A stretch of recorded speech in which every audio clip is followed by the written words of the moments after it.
Waja'alna ibna Maryam wa ummahu ayatan. Dan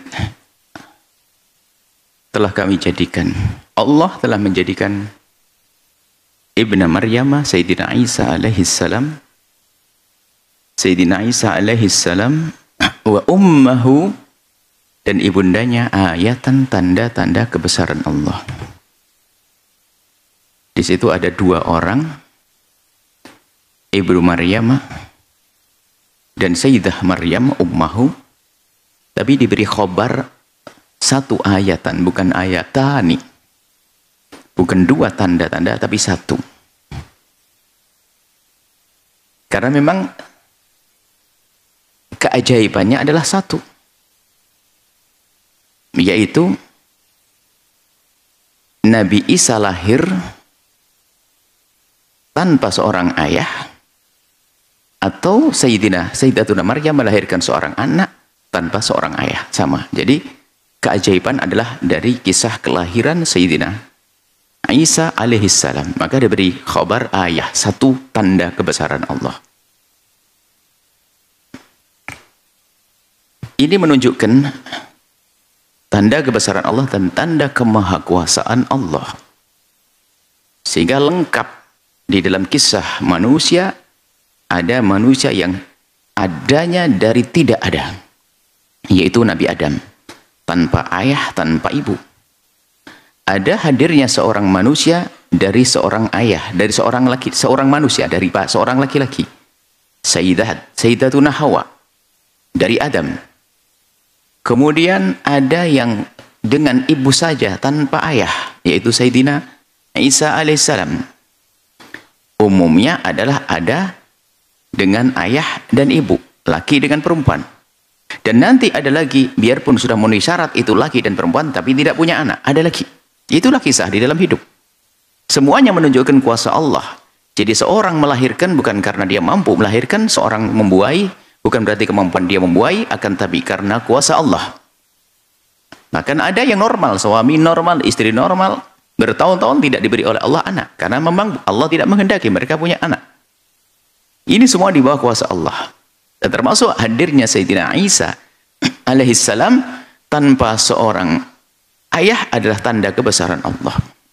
Dan ini berat, kisah berat. Apalagi di lingkungan orang-orang terhormat, di lingkungan orang-orang mulia, keluarga mulia. Sebab Sayyidatuna Maryam lingkungan mulia, ibundanya Sayyidah Hannah wanita mulia, suami bibinya atau suami kakak ada khilaf, suami bibinya Sayyidina Zakaria orang mulia, lingkungan orang mulia. Tiba-tiba ada seorang perempuan hamil tanpa seorang laki-laki, lam yamsasu minal bashar, tidak pernah disentuh kaum laki-laki.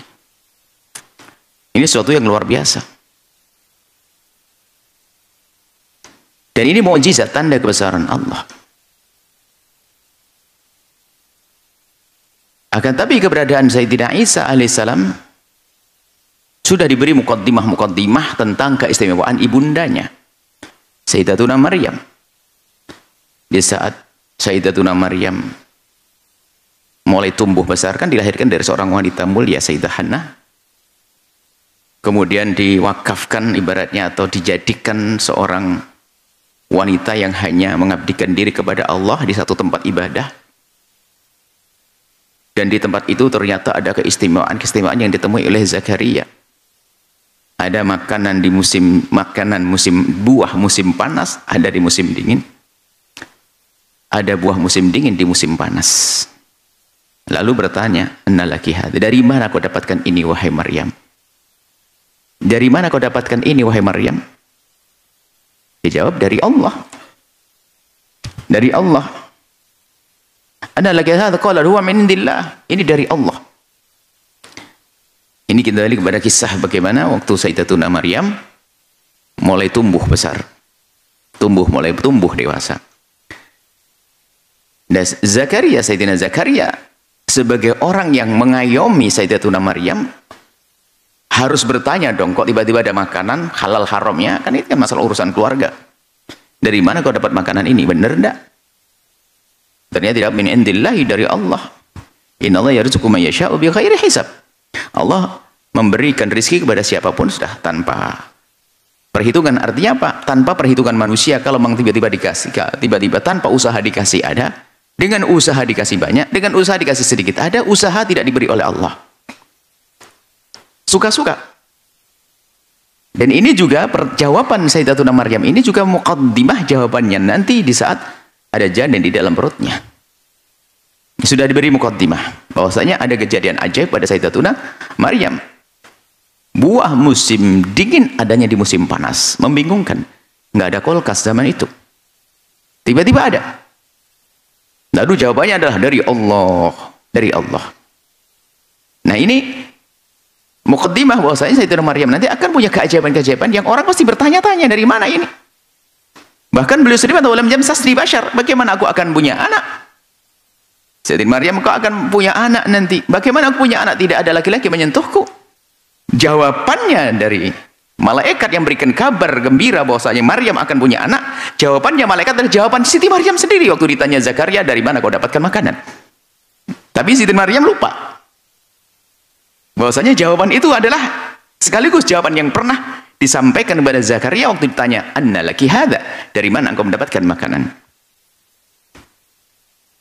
Lahirlah Sayyiduna Maryam. Itu Sayyidina Isa alaihissalam waktu lahir heboh masyarakat, lingkungan orang-orang mulia menuduh Siti Maryam begini begitu dan seterusnya. Dan kisah Maryam ada di kitab lain selain Al-Quran, seperti di Bible sendiri disebutkan, di Injil disebutkan. Akan tapi tidak ada sesuci dan sebersih kisah Maryam yang ada di dalam Al-Quran dengan kalimat lam yamsasni bashar, tidak pernah disentuh. Dia tidak disentuh laki-laki. Akan tapi dalam kitab-kitab lain disebutkan pernah bersentuhan dengan Yusuf tukang ini ada disebutkan kisah-kisah. Tapi Siti Maryam dalam Islam adalah mulia, seorang wanita mulia yang dijaga oleh Allah, tidak pernah disentuh kaum laki-laki. Akan tapi Allah menitipkan benih langsung ke dalam rahim Maryam. Lahirlah Sayyidina Isa alaihissalam. Jadi ini adalah seputar pendidikan keluarga. Kalau kita kembangkan ya, renungan dalam kepada kisah Maryam, mulai dari kisah Sayyidina Hannah sendiri, tidak ragu dalam berdoa, inni nadartu laka ma fi batni muharrara. Dia merindukan seorang anak laki-laki yang akan bebas, dia tidak bebas untuk melakukan ibadah. Kalau perempuan mungkin banyak gangguan, menjadi istri, harus patuh suami dan sebagainya, gini-gini. Pokoknya pengen punya seorang anak laki-laki. Hannah itu doanya adalah anak laki-laki yang ibadahnya kuat, hebat. Jadi dari dalam perutnya sudah berdoa ibundanya bahwasanya ini akan aku berikan kepada Allah. Cita-citanya menjadi wanita yang hanya beribadah, menjadi seorang anak laki-laki yang hanya beribadah kepada Allah. Doanya doa Hannah. Makanya kalau kita mempunyai anak masih dalam kandungan, jangan ragu berdoa yang baik-baik, yang mulia, yang istimewa. Berdoa, memohon kepada Allah. Pengennya anak laki-laki. Tatanya ini wada'tuha untha. Lahir anak perempuan. Walaysa dzakaru kal untha. Dan semua orang tahu laki-laki tidak kayak perempuan. Kenapa? Lahir anak perempuan. Akan tapi kita ilah Allah. Dan ini termasuk tanda kuasa Allah, tanda kuasa Allah. Ini dalam kisah Siti Maryam ini. Lahir seorang anak perempuan. Tapi kan Hannah merindukan anaknya ini pokoknya anak laki-laki yang dekat kepada Allah. Tapi Allah beri anak perempuan. Ternyata anak perempuan yang diberi nama Maryam, inni samaituha Maryama. Wa inni u'idzuha wa dzurriyyataha minasyaitonir rajim. Diberi nama Sayyidatu Maryam. Siti Maryam perempuan. Akan tapi cita-cita sang ibunda Allah kabulkan. Yang pengennya hanya mengabdi kepada Allah di tempat ibadah, ternyata Siti Maryam bisa dimasukkan ke tempat ibadah dan dia memakmurkan tempat tersebut. Tempat ibadah yang disitulah Allah memberikan tadi karunia, ada buah di musim panas, musim dingin dan seterusnya. Sampai menjadikan terpesona Sayyidina Zakaria. Sayyidina Zakaria terpesona dengan tempat ini. Sampai Sayyidina Zakaria di saat merindukan punya anak berdoa di tempat ini. Tempat yang berkah. Tempat berdoanya Siti Maryam. Nah, di tempat tersebut Siti Maryam beribadah dan ternyata betul. Makanya Anda jangan bedakan anak laki, anak perempuan. Yang penting cita-cita Anda pengen punya anak yang istimewa. Biarpun lahir seorang anak perempuan Siti Maryam, tapi ternyata kualitasnya tidak kalah dengan seorang laki-laki. Laki-laki yang dirindu oleh ibundanya, anak laki-laki. Tidak, Siti Maryam adalah tidak kalah dengan kaum pria. Diberi keistimewaan oleh Allah. Bahkan kalau kita lanjutkan ayat surat Maryam, warka'i ma'arrakin, beribadahlah engkau wahai Maryam seperti kaum pria yang beribadah, nggak ada beda, punya keistimewaan. Bahkan doa seorang nenek yang sangat mulia tidak sampai situ, sudah kualitasnya Siti Maryam tidak kalah dengan kualitas seorang laki-laki. Kemudian Allah beri hadiah lagi karena panjatan ketulusan doanya, maka dari Maryam lahirlah seorang anak yang bernama Nabi Isa, laki-laki akhirnya yang istimewa. Maka kalau Anda merindukan kebaikan pada anak Anda kok belum tampak terwujud, jangan prasangka buruk kepada Allah. Asalkan Anda tulus memohon, Allah akan hadirkan di cucunya nanti, di cucu Anda dan seterusnya. Lahirlah seorang Nabi namanya Isa alaihissalam, dan Nabi ini Nabi istimewa, Nabi yang punya keistimewaan banyak. Di antaranya keistimewaan Nabi Isa yang tidak pernah dimiliki Nabi lain adalah dia bisa menjadi umat Nabi Muhammad nanti di akhir zaman.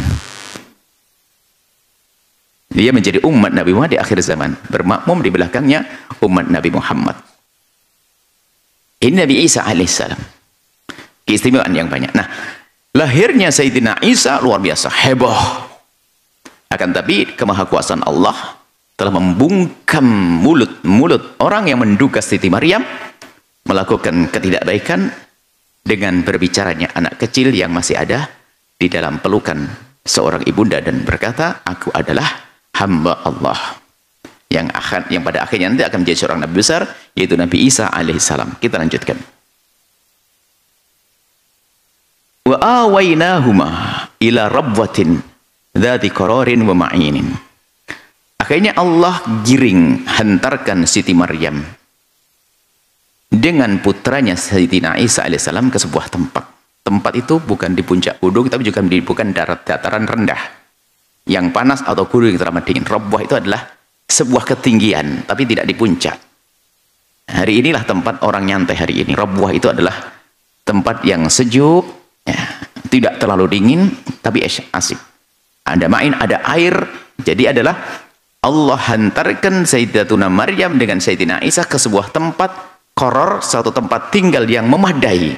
Dari sisi air ada, udara segar, makanan juga ada, sehingga tidak perlu lagi pergi-pergi ke tempat lain. Ini karunia yang Allah berikan kepada Sayyidina Isa dan ummu ibundanya Sayyidatuna Maryam. Nah, ini kisah Maryam diulang-ulang banyak. Dalam surat Maryam sendiri ada. Bahkan banyak sekali kisah Sayyidatuna Maryam, kisah Sayyidina Isa alaihissalam. Memang ada beberapa nabi-nabi yang banyak disebut, termasuk yang paling banyak kemarin Sayyidina Musa alaihissalam, paling banyak kisahnya disebutkan di dalam Al-Quran.